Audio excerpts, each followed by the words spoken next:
Sən dar günündə Şuşaya arxa, Xocalıya ümid oldun. Son nəfəsəcən döyüşdün, son nəfəsəcən şəhid oldun.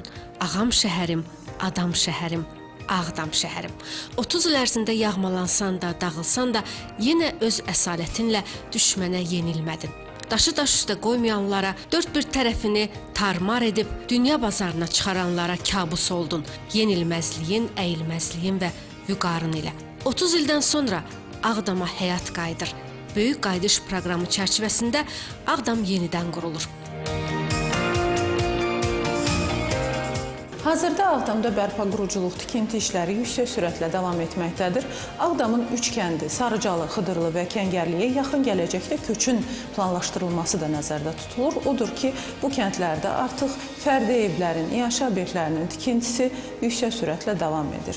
Belə ki, Xıdırlıda 719, Kəngərlidə 292, Sarıcalıda isə 203 fərdi evin tikintisi ilə yanaşı bir sıra iaşə obyektlərinin, məktəblərin, bağçaların, emalatxanaların, bazar komplekslərinin, sağlamlıq mərkəzlərinin, çoxfunksiyalı binaların, klub icma mərkəzlərinin və digər iaşə obyektlərinin tikintisi də davam edir.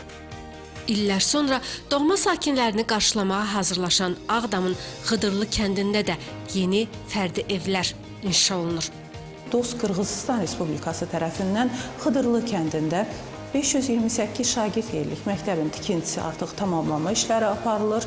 Eləcə də bu məktəb 2 yerüstü, 1 yeraltı mərtəbədən ibarət olacaq. Eləcə də Ağdam şəhərində 1 nömrəli məktəbin tikintisində son tamamlama işləri görülür. Nəzərinizə çatdıraq ki, məktəb 960 şagird yerliyi olacaq.